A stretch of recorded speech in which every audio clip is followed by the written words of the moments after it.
Bonjour, ça me fait plaisir de te retrouver encore aujourd'hui, afin que nous puissions jour après jour grandir dans la connaissance, mais surtout dans la foi. Je ne cesserai de te dire que toutes les fois que tu t'apprêtes à écouter les audios, ce n'est pas en conversant avec quelqu'un, ce n'est pas en roulant. Bien sûr, les chauffeurs de taxi ne peuvent pas faire autrement. C'est leur gagne-pain, c'est bon.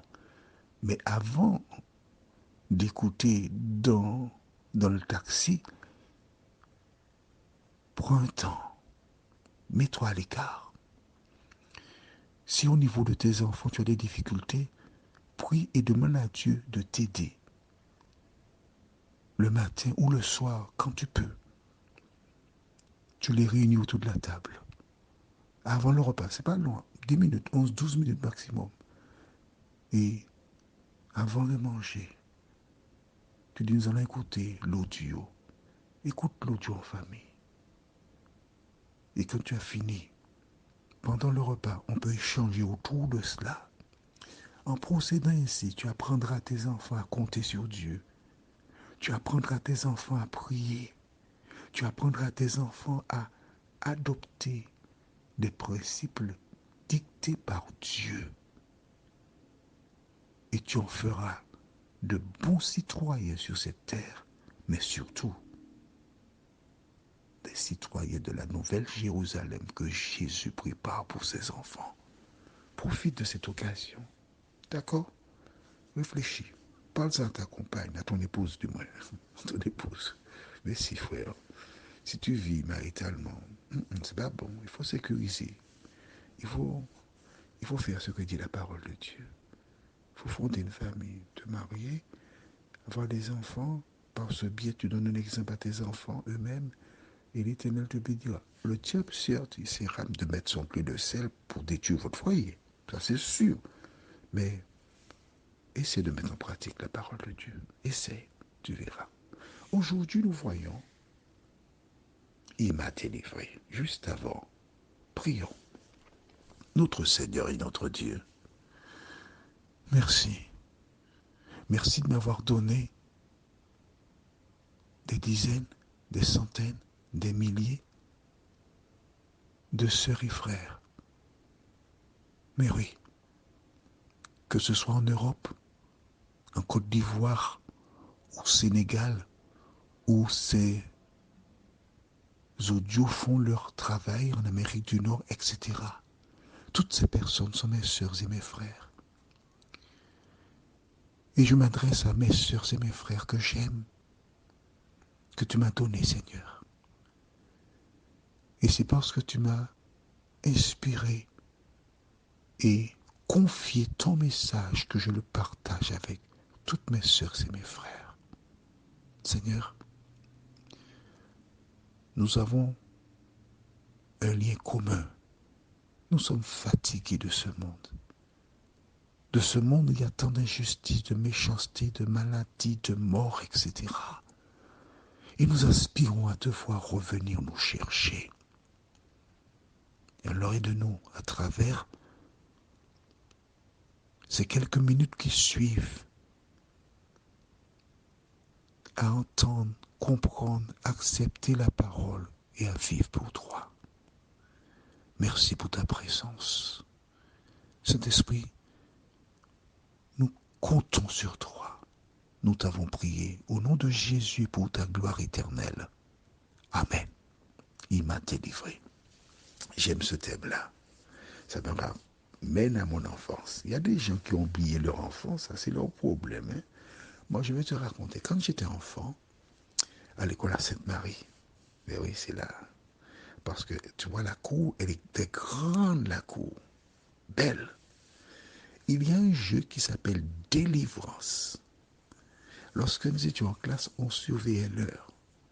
Et lorsqu'on avait entendu l'heure de la récréation, on avait sonné. Maman, on était déjà rangé. L'institutrice que nous appelions la maîtresse n'avait pas besoin de nous dire de nous ranger deux fois. On était bien rangés parce qu'on avait hâte de se retrouver à la récréation.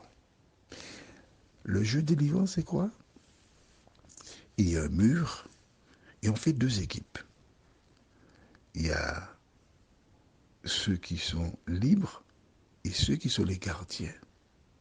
Ceux qui sont les gardiens, ils courent après le garçon et dès qu'on t'avait tapé, tu allais poser ta main sur le mur. Il fallait qu'une main soit sur le mur et l'autre soit tendue. Et ceux qui étaient libres devaient venir braver les gardiens, ne pas se faire taper dessus et taper la main de celui qui était en prison. Et ainsi, il était libéré. J'ai aimé jouer à cela. J'ai aimé beaucoup jouer à délivrance. Mais j'ignorais que ce jeu allait me conduire à Jésus de Nazareth. Parce que vois-tu, plus tard, j'ai compris que ce jeu-là, c'est tout simplement l'ennemi qui veut tenir les enfants de Dieu en prison. Mais que Jésus est descendu, toucher la main de ceux qui sont en prison pour les libérer de la prison. Vois-tu, il y a toujours quelque chose de positif à tirer de ton enfance. Alors nous allons prendre la Bible. Oui, dans Somme chapitre 34. Et je lirai à partir du verset 1 jusqu'au verset 5 avec des petits arrêts pour des commentaires. De David, lorsqu'il contrefit l'insensé en présence d'Abimelech, Askis, et qu'il s'en alla chassé par lui. Je bénirai l'Éternel en tout temps. Sa louange sera toujours dans ma bouche. Amen. Aïe, aïe, aïe, qu'est-ce que c'est beau ça. Je bénirai l'Éternel en tout temps. Sa louange sera où ça? Dans ma bouche. Qu'est-ce que ça veut dire? Que David passait son temps à louer l'Éternel tout le temps. Il n'avait pas le temps pour prêter l'oreille à des propos, à la médisance, à la calomnie. Il ne s'occupait pas des affaires des gens. Sa bouche, il l'utilisait exclusivement pour faire quoi? Sa louange sera toujours dans ma bouche. Toi qui m'écoutes là, qu'est-ce que tu as à raconter aujourd'hui?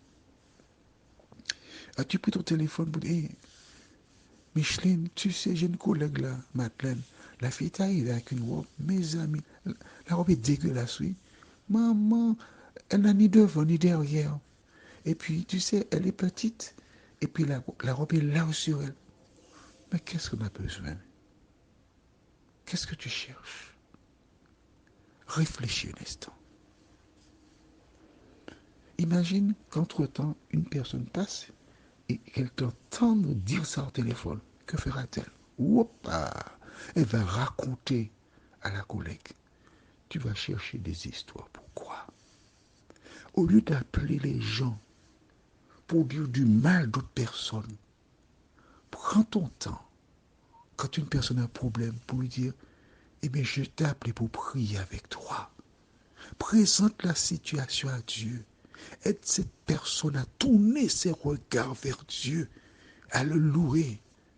Que ce soit dans ton foyer, sur ton lieu de travail, dans ton quartier, que personne n'ait à redire de toi.